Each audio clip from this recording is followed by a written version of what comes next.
If you've got PCS orders in your hand right now and you have a house that you need to sell and a report date that's staring you down and stressing you out, I want you to just for a second take a breath, because the most expensive mistake that a military service member or family can make when they sell on orders is actually not selling for too little money.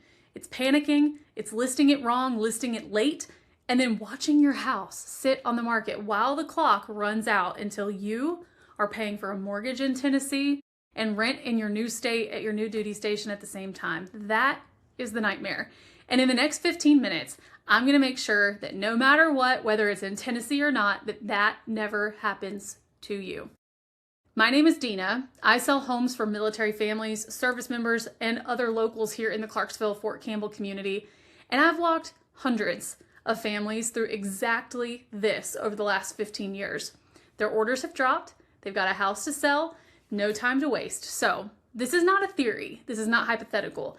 This is the exact playbook that I follow. So here's what we're covering. 6 steps to list your house for the fastest possible sale on a military timeline.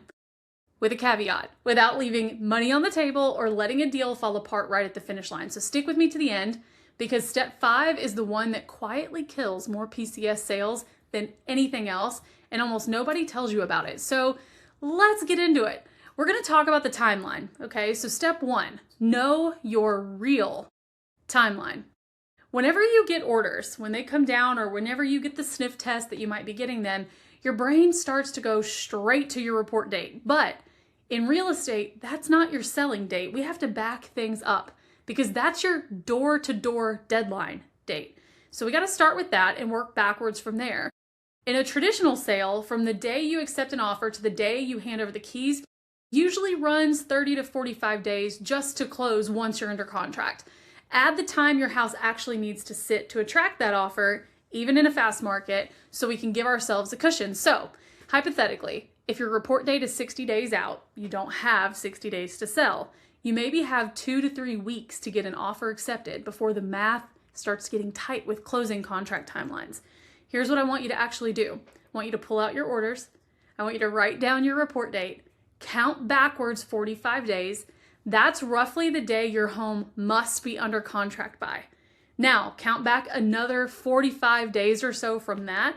That's the date your home must be listed by. Now we're not guessing. Now we're operating on a real schedule, and every decision after this gets easier because you know exactly how much runway you've got. And one more thing, talk to your command early about your options.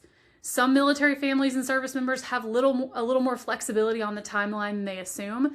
So let's know our window before we make a single rush decision. Now let's talk about step 2. Price it to actually sell, not to sit. No matter how many times I talk about this, people don't listen until it's too late, because this is where your emotions can cost you thousands of dollars. You love this house. It's become a home. You painted that nursery. You're tempted to price it for what it's worth to you. But the market doesn't care about your memories. It doesn't care about what it's worth to you. It cares about what it's worth right now with a buyer who has options and no attachments. So here's the truth I want you to know that most real estate agents won't tell you. On a military timeline, the days on market number actually matters more than your asking price. A house that's priced right now and sells in 7 days almost always nets you more than a house that's priced too high and sits for 45 days. Gets 2 price drops, and then of course somebody comes along and gives you a lowball offer. It smells like desperation. So when you price at or even slightly under the true market value, you do something powerful. You create competition. You get multiple buyers, multiple offers, and now you're the one with the leverage and not the buyer. That's how you sell fast and protect your price. So make sure, whether it's me or someone else, that you work with an agent who will show you the real comparable sales, not Zillow. Zillow is not reliable. Actual closed sales in your neighborhood from the past 60 to 90 days. Price to be the obvious best buy in the market and in the neighborhood the day you go live. Speed in a military move is your friend. You have to use it. Now, step 3, let's talk about prepping. Prep and declutter and paint and all of that. Prep smart, not slow. You do not have time for full reno. You don't have time to do one project at a time. You're going to be packing up and moving your whole life. So you need to know what are the high impact, low time moves that a buyer's gonna fall in love with in the first 8 to 20 seconds they're in your home. Here's where I would spend your limited hours in order. Number 1, declutter and depersonalize. Get it down to clean and neutral so buyers can picture their life in the house, not yours. Deep clean top to bottom. This is the single highest return on your time, and it costs you almost nothing. Touch up paint, patch the walls, handle the small obvious repairs, the faucets that's dripping, the door that sticks, the burnt out light bulbs, and spend real attention on curb appeal, because that's the first photo, whether literal or in their mind. And that first drive up is what decides whether a buyer considers it when they walk in, or even if they walk in at all. What I tell you not to do, don't do a kitchen or a bathroom remodel. Don't replace flooring. You think that's fine, but date it. Don't pour money into anything. You can't finish and recoup the money before you leave. Your goal is fast, clean, move-in ready, not perfect. And do all this prep before we put a photographer in your home, not after. This is going to bring me to one more non-negotiable. Your agent has to do professional photos and video, not one or the other. I'll come back to that here in just a minute. But just remember, clean house, then we shoot it. You only get one first impression on the internet, okay? Step 4, let's talk about marketing to built-in buyers. Here's something a lot of sellers in a military town completely miss. You're not just selling to the open market. There is a constant, predictable stream of new buyers coming into a military market all the time. That's the joy and the beauty of owning real estate in a military market. They're incoming families, incoming service members who got their orders to this installation when you got yours to another one. So right now, somewhere, someone is getting assigned here and frantically searching for a home on the exact same timeline that you're on, just in reverse, going the other way. Your job, our job, is to make sure that your house is the one that they find. This means 3 things. Number 1, professional photos only, and a walkthrough video, of course. Incoming people who are shopping online are shopping from 3 to 10 states away, sometimes even overseas. They're touring on their phones before they ever set foot here, and quite frankly, some of them never set foot here. If your listing looks amazing online, you've already won half the battle. Now, second, your house needs to be marketed where relocating military families and service members actually look, with language that speaks directly to them. Distance to the gate, the school zones, the commute, whatever works with a BAH budget. We're not looking for generic listing copy. We're looking for targeted, focused marketing. And third, this is the part that makes the biggest difference, so listen up. Work with an agent who's plugged into a national referral network of other military agents.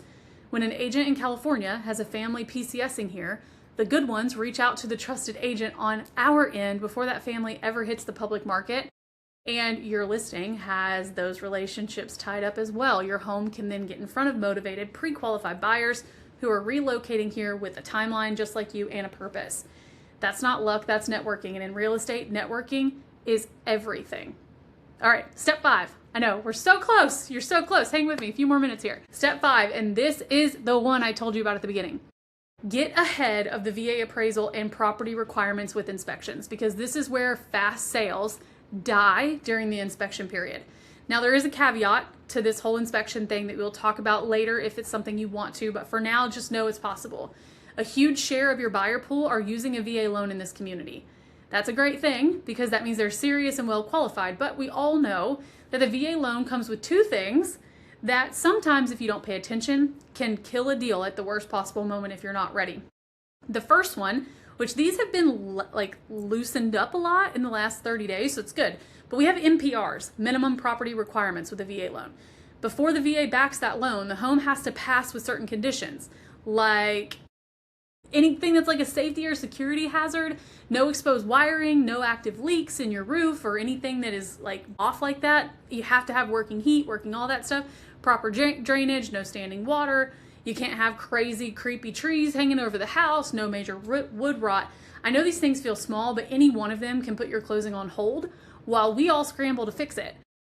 And you knew it before we listed. So if you're on a timeline, get a pre-listing inspection and walk through that property with an agent who knows, like a VA appraiser, before you list it.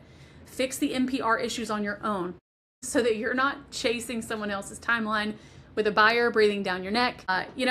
Also know this, in most states, a VA buyer can't pay for termite and pest inspections, which means that the seller, that's you, has to do so. So budget for that now. It's not expensive, 30 to 75 bucks, but it's something that you need to know about.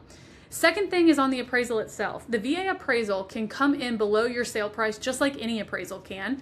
And I will tell you, it's actually a myth that VA appraisals come in below sale price more than any others. It's actually not true. It's the opposite.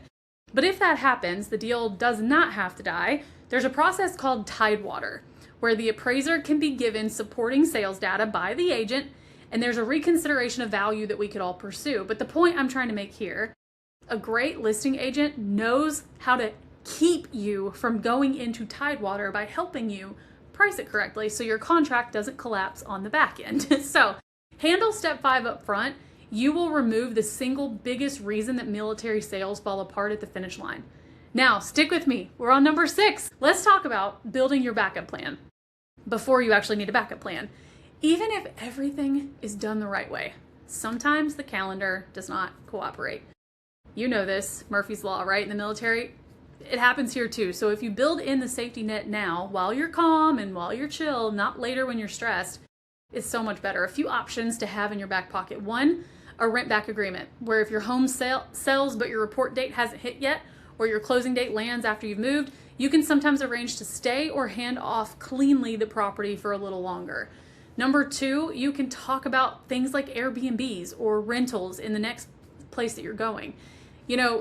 And 3, the bigger fork in the road, if it becomes clear that the house won't sell in your own terms, you have to decide intentionally whether to keep it as a rental with a property manager in place or fire saling that thing in a panic. And that's a strategy that we've got to talk about at the beginning. The people who come through a PCS sale and purchasing in another city on the right side of this, in the best shape, are the ones who decided what their plan B was before they ever got started.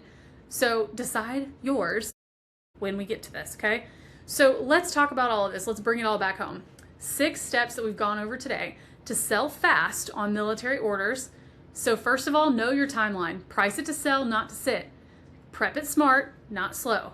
Market to the built-in incoming buyer stream. Get ahead of your appraisal and NPRs. Build your backup plan before you need it. Do those 6 things and you don't just sell your home quickly. You sell it smart, you protect your money and your peace, and you'll walk into your next duty station without a house hanging over your head unless you want to keep it as a rental. Now here's your next move. If you've got orders and you want a straight, no pressure, no sales conversation about your timeline and your home, whether you're here at Campbell or not, I have thousands of connections around the country because I've been doing this forever. Head over to my Instagram, comment here on YouTube, do whatever you need to do. I'm at ClarksvilleTennesseeHomes.com.